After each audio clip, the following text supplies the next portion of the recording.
This is Splice. Hey everybody, this is Splice Pink, and Pink is where we have quick conversations with people across the global media ecosystem, from media startup founders, journalists, and funders to all the tech, data, design folks.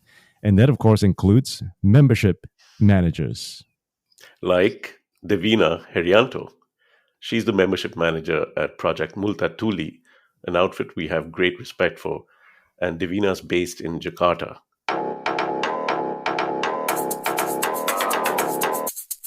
Devina, tell us more about your role.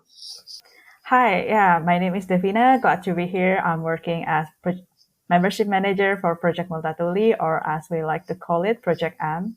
And I'm doing everything regarding membership, from setting up the program itself, like before the launch.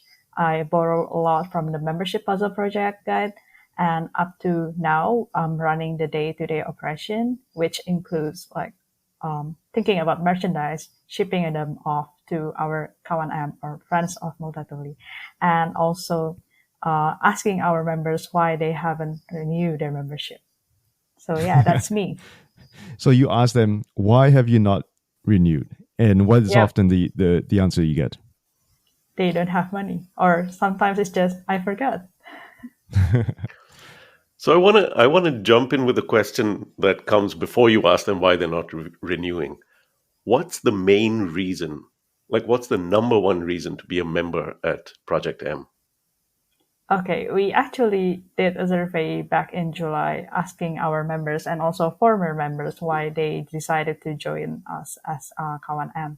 And the two most common answers are because they feel solidarity with us, with what we do as public service journalism. And the second one is that because they think that some of our reportings are relevant to them.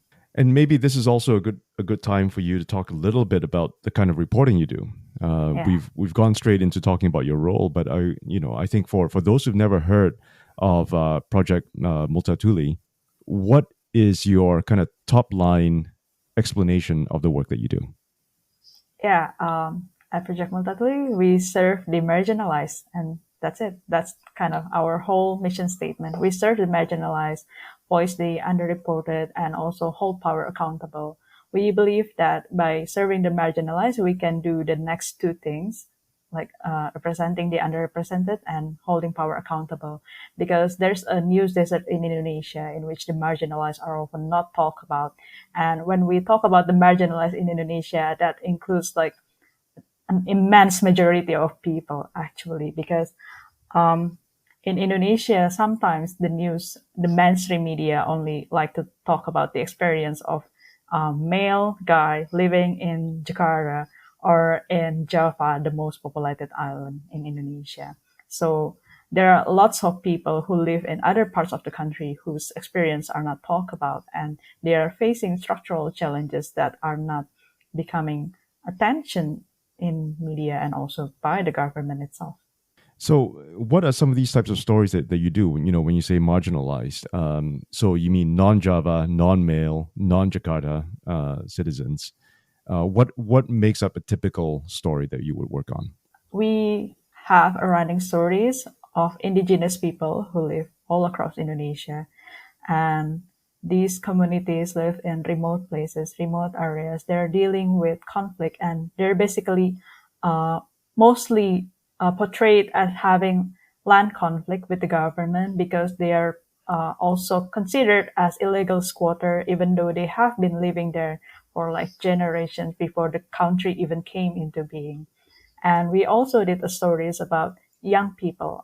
We have two stories on that. First one is generasi burnout, or the burnout generations, in which we talk about how young people, this is mostly still Jakarta-based stories, how young people having to struggle balancing between school and work because they have to do internship, and also because they want to pursue their career, right, in later future. But they're still very young and they're becoming burnt out at such a young age. And sometimes the media don't talk about that. The media only talk about how you can secure this internship, what you learn from that, and what inspiration can you get from these people without talking about the toll that it takes on the young people itself? The next one we have is underprivileged generation Z or underprivileged Gen Z, because in Indonesia, and I think it also applies in other countries as well, sometimes the media and the government talk about Gen Z as this tech savvy, very opportunistic, highly educated, and that's not the real thing. That's only like 1% of the Gen Z. So when we talk about the marginalized, the underrepresented, we talk about it in like every side, like from their ways of living, indigenous people, to the young people who are not being represented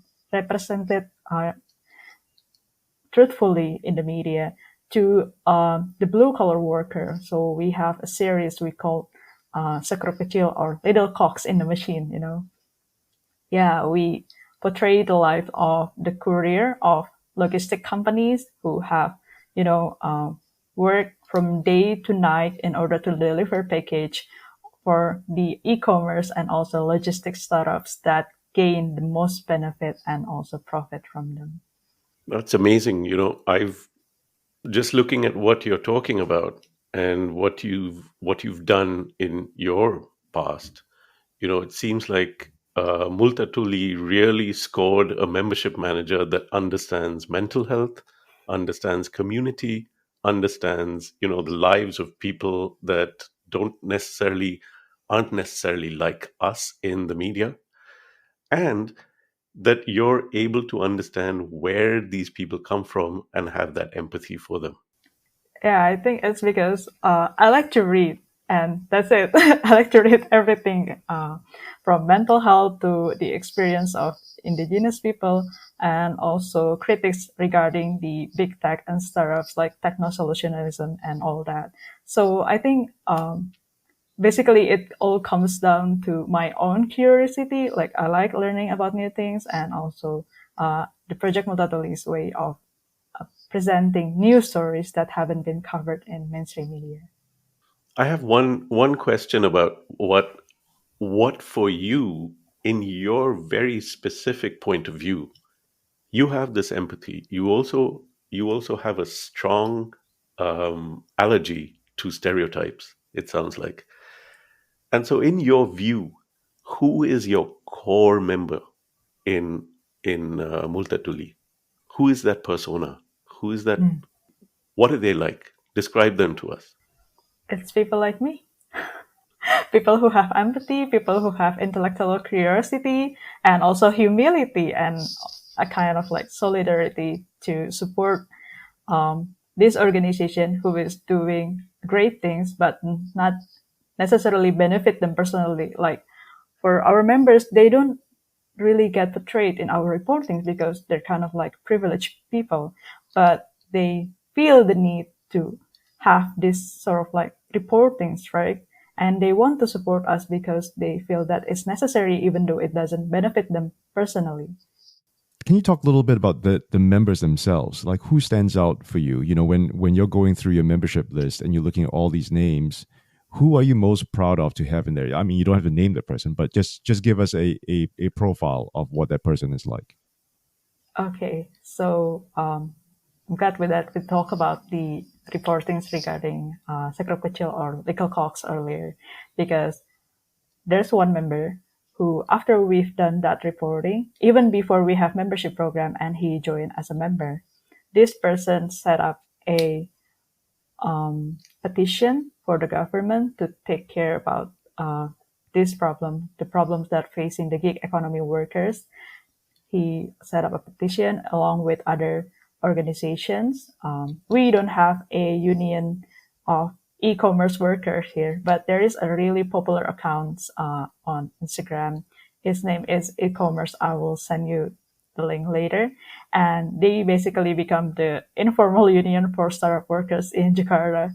And together with the person who later become our member, they set up a petition to the Ministry of Work. I forgot the official nomenclature. And they base this reporting based on our series of reports. they based the petition based on our series of reports. Yeah, and they even managed to gain like thousands of signatures and even met with the minister herself. So I guess I'm proud to have this kind of person as the member because he does not only care, but he actually does the hard work of mobilizing people, organizing this petition, and so on. What is the role of Multatuli in that sense? Do you join these types of petitions? Do you also advocate for some of these issues? At first, because that happened while we were still in the very beginning of our work, so we didn't really join in actively. But personally, we help spread out this petition. And also later, when we make another reportings that gain public attention, we help people who want to channel their donation to in order to help the subject of our reportings.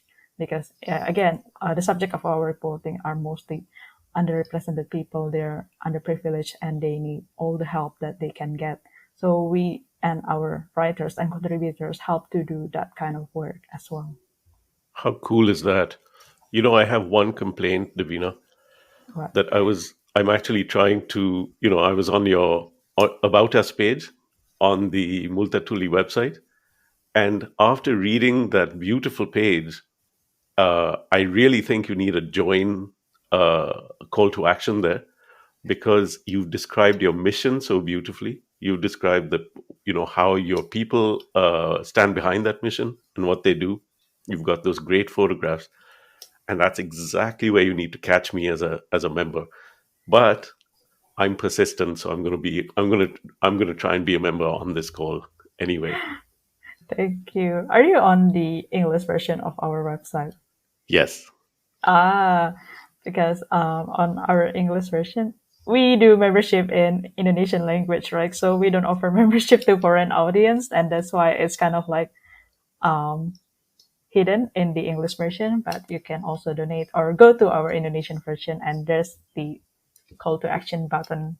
I learned a lot from your about page presentation in Beta. And while going through that session, I check our website about page, and I like sort of like mental checklist on my brain. Yeah, that's do we very have that? kind We of have you. that. Richard told us we should have this. That's always a good reason to act on it. I think that's really incredible. When we first heard about this project, it was from your co-founder, Evie, right? And Yeah. this was over a year ago, I think. And look at where you are now. And you were just telling us before we started recording that there are now 17 people as part of this organization, and that's really quite amazing. Can you talk a little bit about the different roles that you have in there? Yeah, so Project Multatuli has three main like chambers, I guess. The first one is organization. That's where the people who built the foundation of the organization and keep us running. Like they're the administration people, finance, tax, IT consultant, and also the our legal aid. And the second one is editorial because yeah, we are a public journalism collective, so we should have an editorial team. And we only have two writers who are full time with us today, but we work with a lot of contributors, writers, and also illustrators, as well as photographers all across Indonesia because we need them to report stories from their own respective region. And the third one is sustainability, audience development, and membership, which I'm a part of. So there's also a collaboration director who come with me to Beta, Uli. There's a audience development manager. He used to work at a labor union, so he's really great at understanding the things that we talk about at Project M. And also me, who works in membership. I'm curious about your reader revenue products. What are your plans ahead? I know that you guys get well-deserved grants, and that you have a membership program, obviously. What are the plans ahead if you're able to share them with us? Yeah, our plan is to increase the contribution of membership, our reader revenue to our operation up to like 30% in the next 5 years. It's a long battle because right now we only have like 5 to 10% at average. Yeah. It fluctuates from month to month, depends on the kind of reports that we publish. And we want to reduce our reliance on grants because it's not sustainable, obviously. But aside from membership and also grant, we also have this thing we call impact service, in which we collaborate with NGOs mostly who have um, campaigns on the things that we also care about, and they help us produce reports and campaign on these issues because we're a small organization and our reportings because we're doing slow journalism and we're covering parts of Indonesia that are not accessis- uh, easily accessible. We need higher costs than the regular reporting. So yeah, this impact service and collaboration help us a lot in terms of making our content. So I'm really excited about your editorial meetings. When I buy your basic membership, I get invited to your editorial meetings. That's kind of cool. I mean, that's something we ask people to do all the time when we ask them, please talk to your audience and please talk to your users and talk to your community. What happens at those meetings? And how do they add to your editorial plan? We don't really have a long-term plan in terms of our editorial, so we can open these meetings to our members because we're doing it slow. We're taking deliberate approach to our reporting, and when this meeting happen, we invite our members. Right? Obviously, not a lot of them come, like only like 10%, but it's good enough because it's already the biggest editorial meeting I've ever been in, and I work at a mainstream media for like 4 years before, and we get to hear our members' thoughts or ideas and questions about our reportings. And at first, we do it like the regular ways, like our managing editor will talk about the things that we have done, are doing, and do will do in the next like 3 months, and then our members get to chime in, ask questions, provide suggestions, and so on and so forth. But then I told you that we did a survey back in July, right? One of the members said that this editorial meeting feels like a town hall, which I do not want that to happen.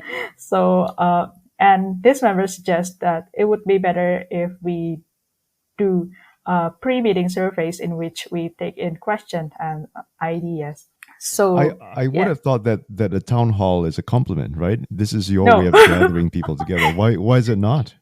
it's too serious for us. We're never that kind of company. Our meetings are always a mix between like an actual meeting and also a gossip session. Since we work online, right? We only get to meet every this meeting happen. Yeah, so we want to do it like as casual as possible in order to foster like trust, belonging, and so on and so forth. And having it in a town hall style will, I guess, alienate our members because they feel like it's a one-way thing instead of two-way conversation. So yeah. Anyway, back to the survey. So we started doing pre-meeting survey, and I put the ideas on Google Jamboard. And during the meeting, the members can vote on the Jamboard on which ideas they want to talk about, and then we start from that. On like the first meeting, we did that with the pre-meeting survey and also the Google Jamboard. Uh, the meeting changed. It was really member-led discussion. They talk really deeply about the topic of inequality in education in Indonesia. And our members are really smart. They're like way smarter than us, and they told us a lot of things that we wouldn't have even thought about. So yeah, we just listened, took some notes, and we incorporate this suggestion into our series. What would you say has been the most impactful feedback that you've received so far from your members? Project Multatuli. got its name from Multatuli, which is a pseudonym for Max, from this writer, right? And Multatuli itself means that I have suffered a lot. So our reportings present a lot of suffering in it. And our members constantly tease us about that. They say that, oh, your writings are too dark. It's kind of depressed me to write it, to read it sometimes. And we feel that, okay, fair enough. We cannot do that to everyone, because to read us, it doesn't only require time, but also mental energy and kind of like an empathy or emotional preparation to do that, because again, our reportings are depressing, and they constantly ask us to do these kind of reportings that are more inspiring, lighthearted, positive in a way. And so when we want to set an agenda for our indigenous people series, we think about that really hard. How do we present indigenous people in a way that is not depressing, but is also relatable to our audience? So yeah, we try to find more stories that are presenting not only their suffering, but also their resilience, and how the grassroots movement can change things, and so on and so forth. So that's really impactful, because if our members haven't said that, probably we're going to stick to these sad, depressing stories. Earlier, you spoke about how you want to increase your memberships. Basically, you want to double it in 3 years. You said, I think, if my math Five. works, in 5 years. Yeah. What's your biggest challenge in that? Is it getting the word out? Is it about demonstrating the value of the membership, or the journalism that goes behind it? What's the biggest challenge here? For me right now, it's retention, because sometimes people become our members because of our reportings, right? And we have lots of topics that we need to cover. And sometimes when we move on to the next topic, our members don't stay with us. They just, forgot to renew their membership. And they feel like they don't have any more interest in us, because we already changed the topic. We already move on from the topics that make them sign up in the first place. And I guess the second thing is gaining more audience, because we're still new and we're very niche in a way. Like, we have these long reports, thousands of words, and nobody reads these reports. So it's kind of hard to market ourselves to people, because obviously what we're doing is important, but how do we make it important and personally relevant to more audience, right? Or perhaps different audiences, Yeah. because it feels like you guys do so many things, and that you have this community that wants to support you. And maybe there's a huge opportunity there to actually get the right products into the right, to the right users, and form audiences from there. I'm sure you have a very dedicated audience for your reports at an perhaps institutional level or a policy level. I can see that if I worked in policy, that I would really depend on Multatuli for a lot of my, a lot of the way that I want my organization to think about Indonesia and the region. So that might be, maybe the answers lie there. Um, as you can see, we never stop being Splice, and we never stop being excited about working with organizations as yours. That's why we love you guys so much. Thank you. We'll think about that. It actually makes sense. We're going to have to wrap this right now. So thank you, Devina. People, you need to become a member. It's projectmultatuli.org. Go sign up. Go be a friend of Project M. That's a good way to start, helping Devina reach her goal to get more members and spread the word. They have a 5-year plan, and you can be part of it right here. Thank you so much. Yeah, that's a wrap for this episode of Splice Pink. If you like this podcast, you want to get more, please subscribe. Better yet, share this with someone and get in touch. We're on splicemedia.com.